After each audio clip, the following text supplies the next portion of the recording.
Hello everyone, hope everyone's had a good week so far and you had a great bank holiday. Today's session is about when David is anointed king. So in the story we'll hear about Saul, who was disobedient and full of pride, and God wanted Samuel to anoint a new king, and the person who was chosen wasn't the person that everyone was expecting, and for one particular reason, and you will hear it in the story and we'll have a discussion, and then I'll explain an activity that we're going to do. So we were going to read 1 Samuel 16, and so it's a little bit long, so we'll just listen to it. The Lord said to Samuel, "How long will you go on grieving over Saul? I have rejected him as king of Israel. But now get some olive oil and go to Bethlehem to a man named Jesse, because I have chosen one of his sons to be king." "How can I do that?" Samuel asked. "If Saul hears about it, he will kill me." The Lord answered, "Take a calf with you and say that you are there to sacrifice to the Lord. Invite Jesse to the sacrifice and I'll tell you what to do. You will anoint as king the man I tell you to." Samuel did what the Lord told him to do and went to Bethlehem, where the city leaders came trembling to meet him and asked, "Is this a peaceful visit?" "Yes," he answered. "I've come to offer a sacrifice to the Lord. Purify yourselves and come with me." He also told Jesse and his sons to purify themselves, and he invited them to the sacrifice. When they arrived, Samuel saw Jesse's son and said to him, "This man standing here as the Lord's presence is surely the one he has chosen." But the Lord said to him, "Pay no attention to how tall and handsome he is. I have rejected him because I do not judge as people judge.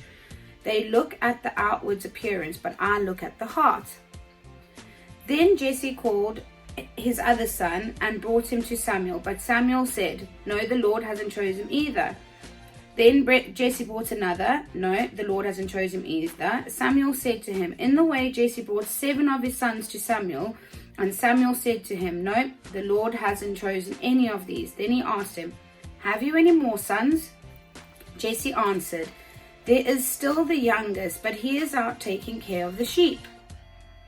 "Tell him to come here," Samuel said. "We won't offer the sacrifice until he comes." So Jesse sent for him. He was a handsome, healthy young man, and his eyes sparkled.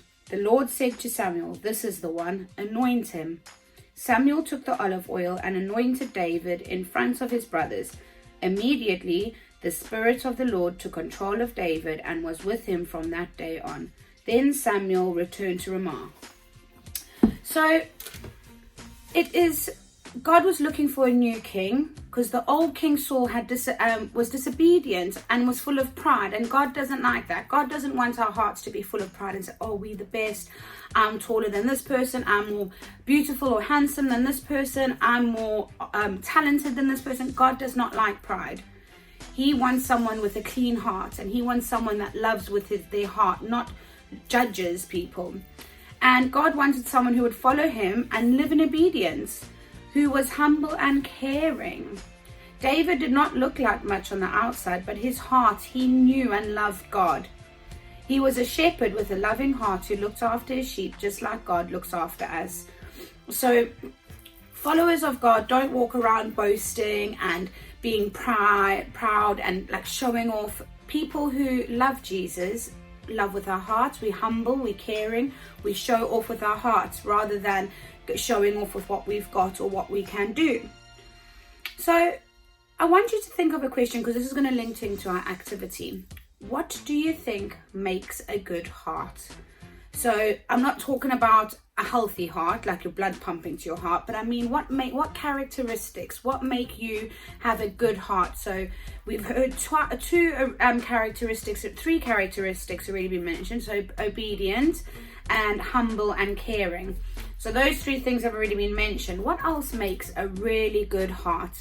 So we won't have anything like pride, spitefulness, nastiness, all those things that don't make a good heart. We won't have them in our hearts.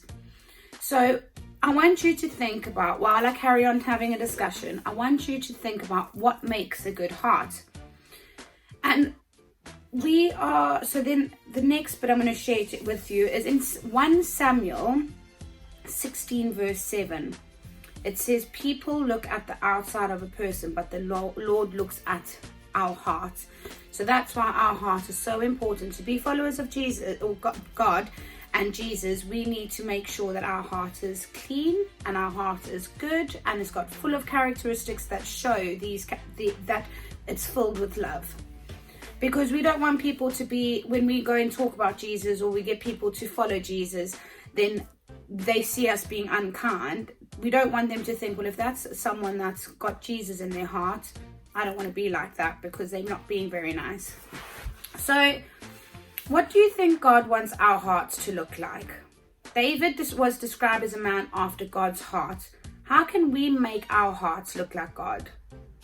So what would God's heart look like? So nothing negative in God's heart, because he is an incredible father, friend, everything to us. So nothing bad in God's heart. How can we make our hearts look like God's heart? Now, our activity today that we're going to do is you're going to get a piece of paper and you're going to draw a heart on it. And inside that heart, you're going to fill it up with all the things that make us have good hearts and have hearts after God. So what characteristics would we have in our hearts that would make God happy? So friendly, caring, humble, loving, all those things. Think of all the words you can think of and write them in this heart. You're going to decorate your heart. It can be red if you wanted to, or you can decorate it however you would like. And put the words in the heart where, like, decorate it. You can do the words in bubble writing. They can all be brightly colored, or you can just do them in black and the red heart behind it. However you want to do it. But the important thing is, it's the characteristics that you put in that heart. And once you finish that, I want you to cut out the heart and stick it up either in your bedroom or on your cupboard or somewhere that you're going to see it every morning. And let that be a reminder to you when you go out to school or to nursery or for a walk or to family, wherever you're going. Think of those characteristics that we have in our heart that we need to have to make it like God's heart, and make a conscious effort to make sure that those characteristics are shown through. So when you do something, so maybe it's at school that you listen really well, or your parents ask you to do something and you're obedient to them, or someone's not feeling really happy, you show them love, kindness, all those things. So once you've decorated your heart and put all the characteristics that you think make a really good heart, a clean heart and a heart after God, then decorate it, put it up on the wall, and let yourself be reminded each day you go and do something that those are the characteristics that you want to shine through. You want them to be seen. So that when something negative goes in your mind, be like, no, that's not what I want to do. I want to do this. Okay? I hope you have an amazing week, and I will see you soon. This Sunday at church, there is a church service. Spaces are limited, so remember to book online. The same way you book online for normal church, just add a ticket for children, and I will hopefully see you all there.